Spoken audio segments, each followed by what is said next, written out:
ماحول کی تباہی میں انسانی کردار، انسان بہت بڑا کردار ادا کرتا ہے ماحول کو تباہ کرنے کے لیے۔ قوموں کو وسائل پیدا نہ کرنے اور موجودہ وسائل سے بھرپور فائدہ نہ اٹھانے کی پالیسی پسماندہ بنا دیتی ہے۔ وسائل پیدا وہ قومیں کرتی ہیں جن کے حکمران اہل ہوتے ہیں اور جن کا نظام تعلیم ایسا ہوتا ہے کہ ان کو جدید علوم کی سمجھ آتی ہے اور اس کی بنیاد پہ تحقیق، تخلیق اور ایجادات کے دروازے ان پر کھلے ہوتے ہیں۔ نئی نئی ایجادات کرتے ہیں جس سے وہ زر مبادلہ بھی کماتے ہیں اور اپنی قوم کو آگے لے کر جاتے ہیں۔ تو قوموں کو وسائل پیدا نہ کرنے اور موجودہ وسائل سے بھرپور فائدہ نہ اٹھانے کی پالیسی پسماندہ بنا دیتی ہے، پیچھے کر دیتی ہے۔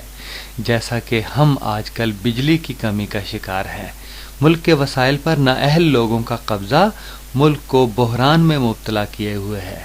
ہمارے دراصل حکمران نااہل ہیں اور ملک کے ساتھ مخلص نہیں ہیں۔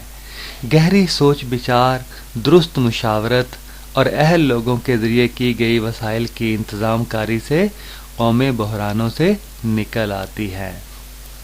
جو بھی کام کیا جاتا ہے حکمران مشاورت سے اگر کریں تو ایسی کوئی وجہ نہیں ہے کہ ہم ان بحرانوں کا شکار ہو جائیں۔ ان بحرانوں کی ایک بڑی وجہ وسائل کا خاتمہ ہے اور نئے وسائل پیدا کرنے کی تدبیر نہ اختیار کرنا ہے۔ وسائل ماحول میں موجود ایسی چیز کا نام ہے جو ماحول میں انسان کے استعمال کے لیے موجود ہو یا مستقبل میں استعمال کی جا سکتی ہو۔ ایسی چیزیں جو موجود ہوں، جن کو ہم استعمال کر رہے ہوں اور مستقبل کے لیے بھی کچھ بچا کے رکھا ہو۔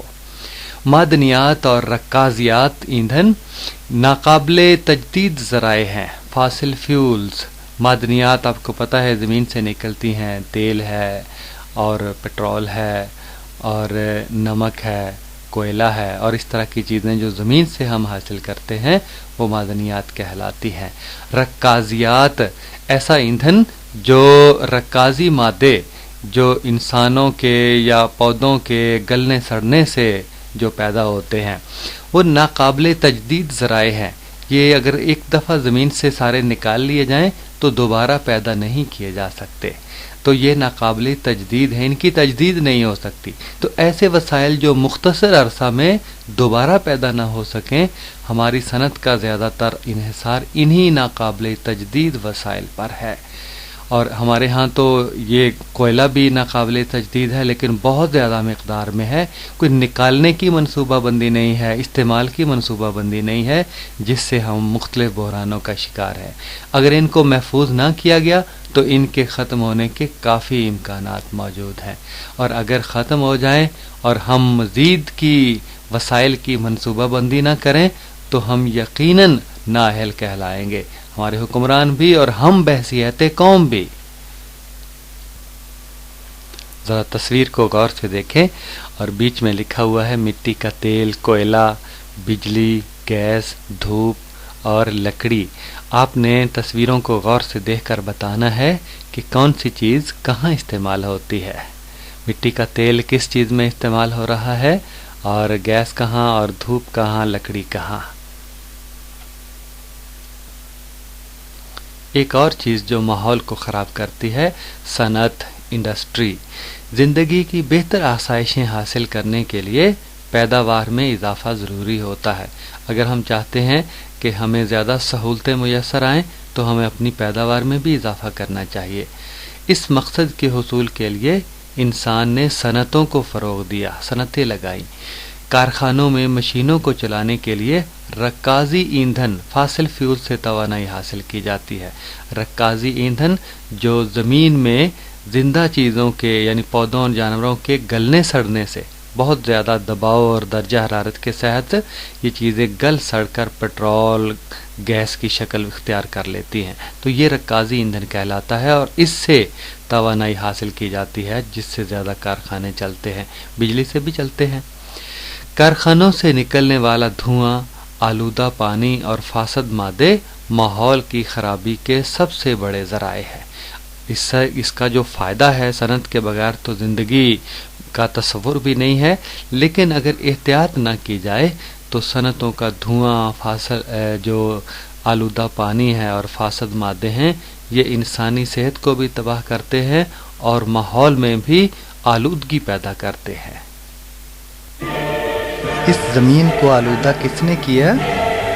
انسان نے، فیکٹریوں کے اور کارخانوں کے دھوئیں سے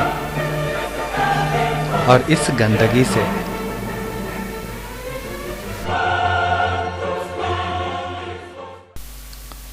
شہروں کی طرف نقل مکانی۔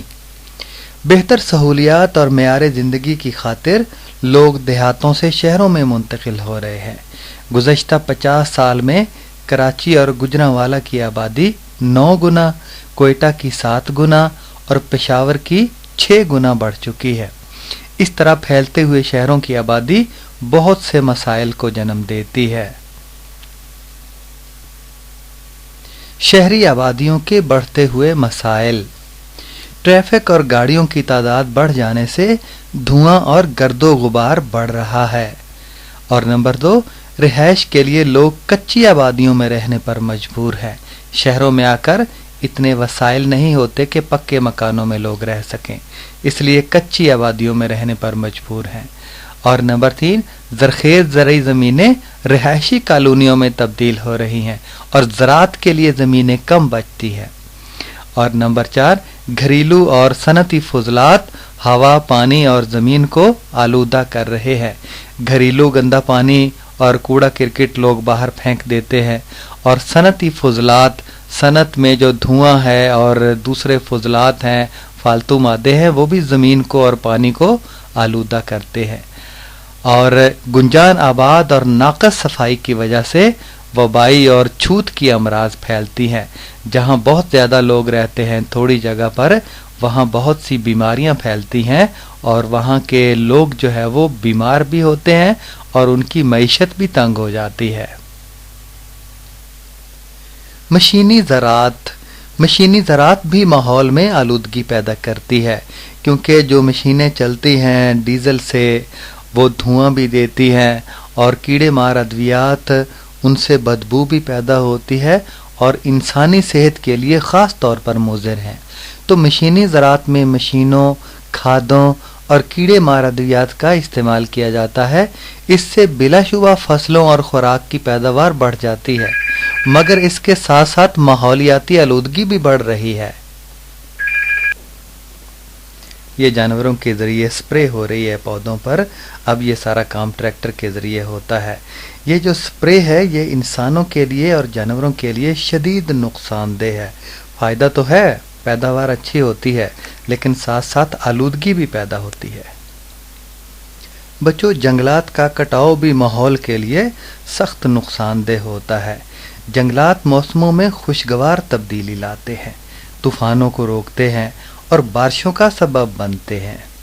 جنگلات بہت سی مفید اشیاء جیسے عمارتی لکڑی، ایندھن، بروزہ، گندا بروزہ بھی کہتے ہیں، گوند اور ادویات کا ذریعہ ہے۔ اور جنگلات زمینی کٹاؤ کو روکتے ہیں۔ سیلاب آ جائے یا نہر یا دریا ٹوٹ جائے تو یہ کٹاؤ کو روکتے ہیں۔ جہاں درخت اگے ہوتے ہیں، جنگلات ہوتے ہیں، وہاں زمین مضبوط ہوتی ہے، پکی ہوتی ہے، اور یہ جنگلی حیات کو مسکن فراہم کرتے ہیں، جنگلی جانوروں کو گھر فراہم کرتے ہیں، ان کے چھپنے کا ذریعہ بنتے ہیں۔ اس لیے ان کا کٹاؤ سنگین ماحولیاتی مسائل پیدا کرتا ہے۔ ایک اہم بات، پاکستان کے کل رقبے کے صرف 5% حصے پر جنگلات موجود ہیں، جبکہ ماہرین کے مطابق کسی ملک کے کم از کم 25% رقبے پر جنگلات موجود ہونے چاہیے۔ اتنی اہمیت ہے جنگلات کی۔